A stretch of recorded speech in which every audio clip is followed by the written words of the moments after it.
All right, guys, welcome to another episode of Wisdom and Wealth. Today, we're going to talk about gifting like a pro, okay? This is tax savvy ways, if you're charitably inclined, that you love giving and you have extra income, extra assets, whatever.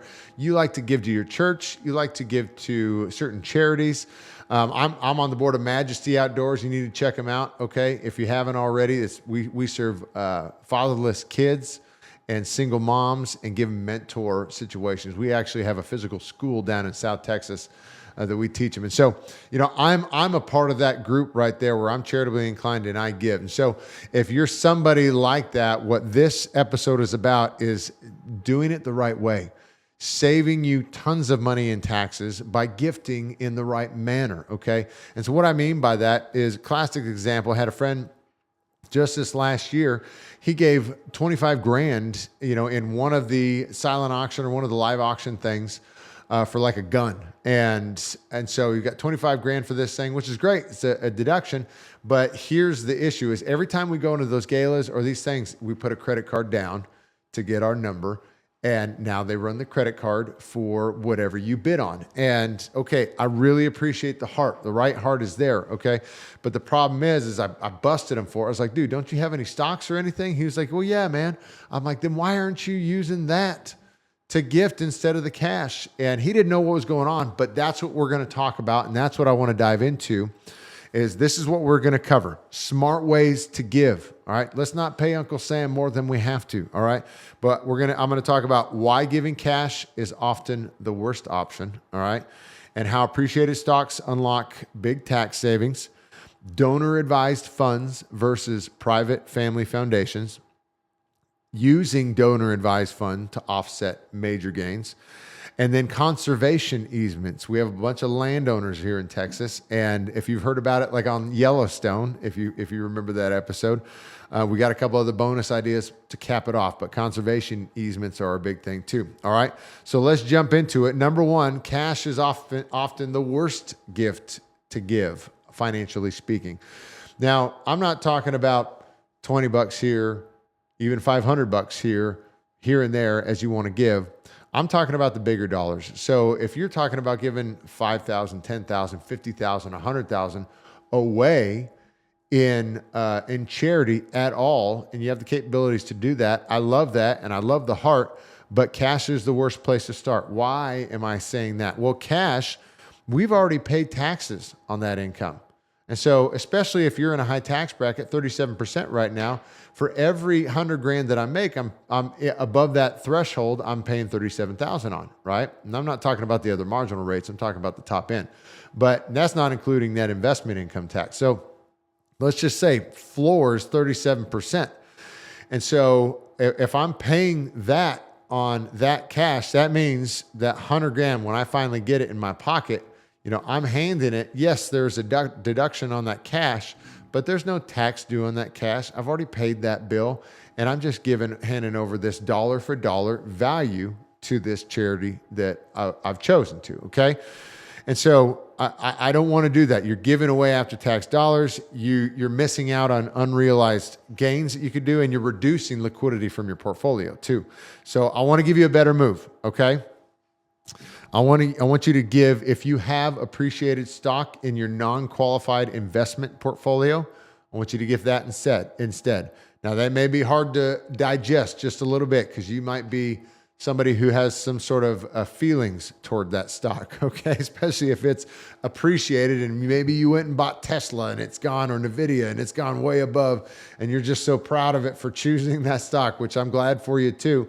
But you don't want to give it away. Well, you're handing dollars away, okay? And what I mean by that is that you have a capital gain tax due on any appreciated asset in your portfolio.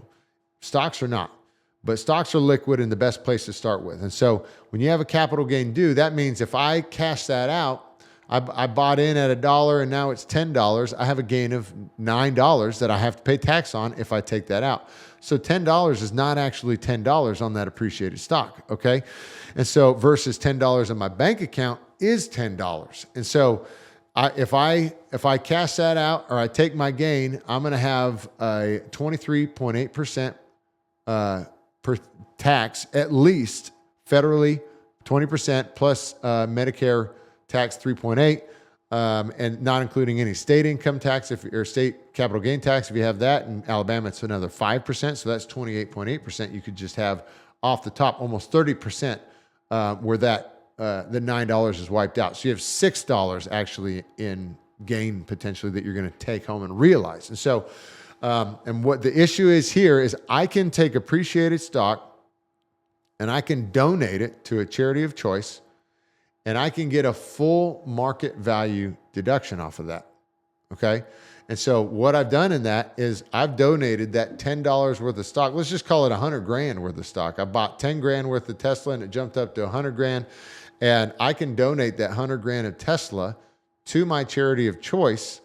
I get the full market deduction. They get the full 100 grand. I haven't paid any more in taxes. Okay. And I got the deduction for it. If I really want to keep it, I just take the 100 grand from my cash and I go rebuy into that stock or my portfolio right away. And so then from there, I have a step up in basis and I've just wiped out any taxable gain at that point. And so this is a way better way to deal. And I'm going to give you a real life example right now. So let's just say I want to give 25 grand in cash. Well, I still owe capital gains on 50,000 if I have stock later, right? Instead, I'm going to donate 25,000 of that stock. Let's just say it has a $5,000 basis on it, okay?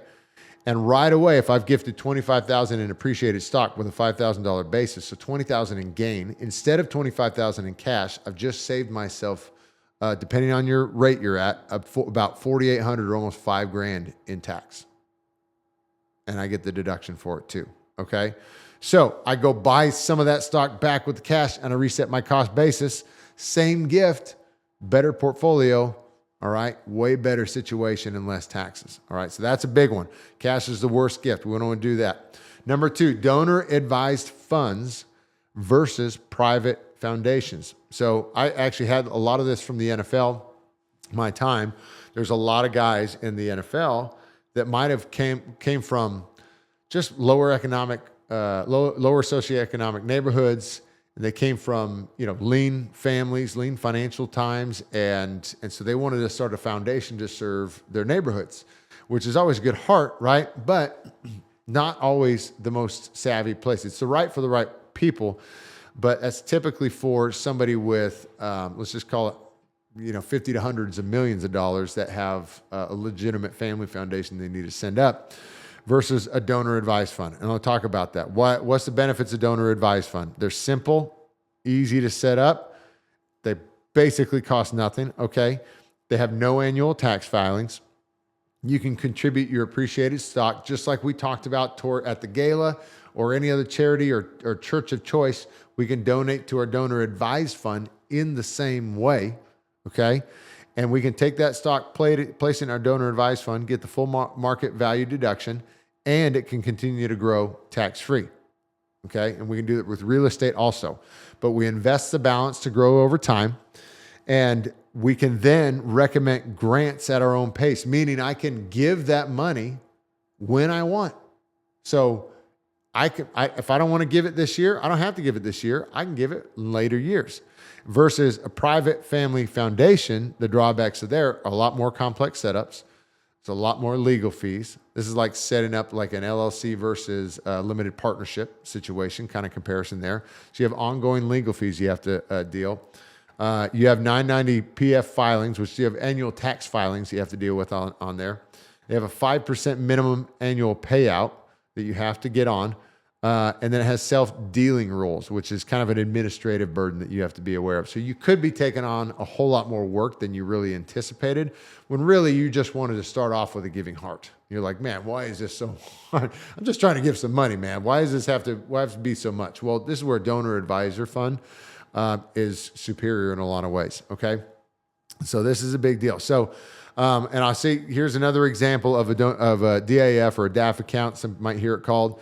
You sell your business or your stock, but what we can do in this is we can lump sum a donor advised fund, giving in one single year. And so we've had this recommendation for a lot of people that are charitably inclined. Maybe they have a high appreciated stock, like the Tesla or NVIDIA we just talked about, or maybe they may have it in their business. But we can front load in one given year to offset a capital gain that you might have realized in another year. And so this happens common if somebody sells their business, right?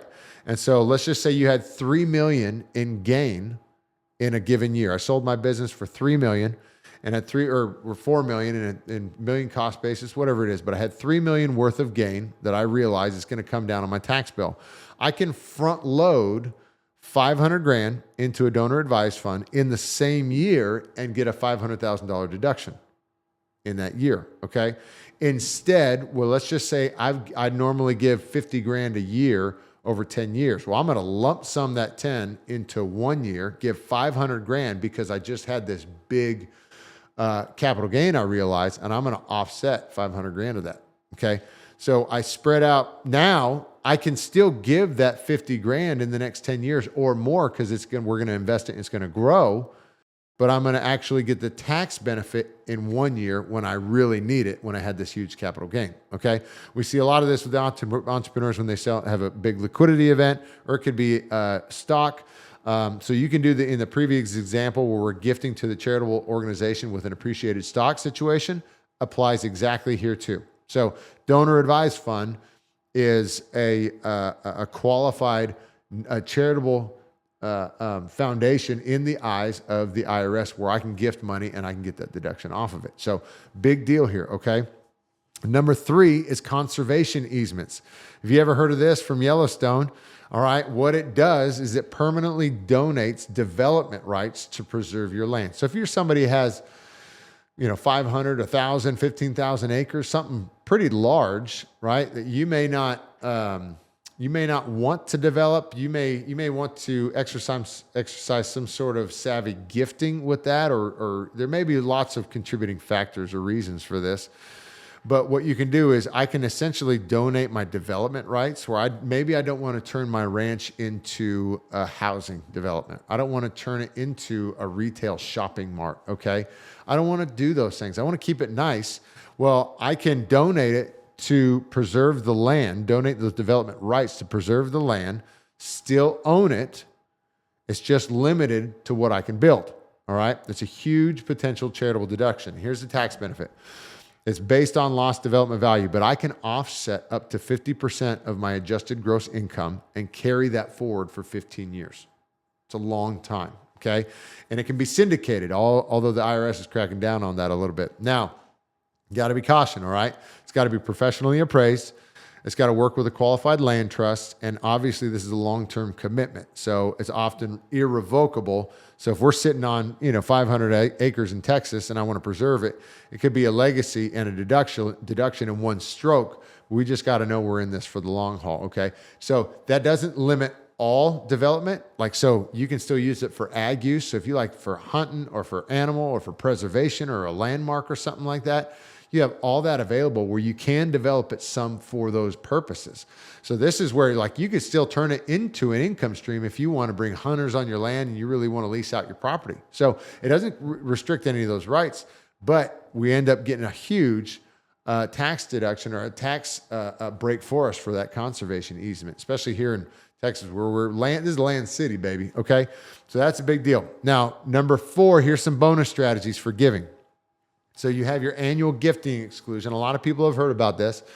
So for 2024, we can give up to $18,000 per person per year. So if I'm giving to my daughter, and let's just say she's married, I could technically give $36,000 for her and her husband if I wanted to do that, and say they wanted to they wanted to buy a home, and we want to show them some love, or maybe I want to pay for my grandchildren's colleges, or I want to gift to their 529s or their education fund somehow. I can gift to as many people as I want that limited amount. And it goes up every year, basically. And so $18,000 a year, I give it to an unlimited amount of people. Okay. Now, even another way to get around that, if you don't want to get past that, if you go above that $18,000, you have to file what's called the Form 705, which it then goes against your federal tax exclusion. Doesn't mean it's taxed today, but it counts against your exemption rate. So, if you're getting in that 15 million plus exemption rate, you want to pay attention to this stuff. So, but If you want to circumvent this annual gift exclusion altogether, you could just go pay for the school and it doesn't get counted as a gift. And so a lot of people do this for their grandkids. They're like, we had a conversation not too long ago. They're like, my kids are fine. I wouldn't pay my babies or my grandbabies. And I'm like, I'm cool with that. Your grandbabies haven't hurt your feelings yet, you know? And so I'm okay with that, but it doesn't even get counted as a gift. It's not even part of the 18,000. So you can do that. There's unlimited amount and no gift tax reporting whatsoever. So that's a great way to just circumvent that altogether. So let's recap. All right. If you're already giving, you deserve to do it in a way that helps you. All right. This is what we covered. Why appreciated stock beats cash. Why a donor advisor fund can be a cheat code during big liquidity years. When a private foundation might be a little overkill. You don't need it so much. How conservation easements can help ranch owners or landowners. And some quick bonus gifting moves that anyone can use right now. Guys, if this spoke to you, we want to help you guys. If it spoke to you, give us a shout with any questions. Have this conversation with your advisor, your professional service people around you. But schedule goals calls with us. If you're qualified and you're above that $1 million+ entrepreneur and liquidity and want to talk and have a conversation, we'd love to be that. Go visit our site, procapitaltx.com. Take care of business.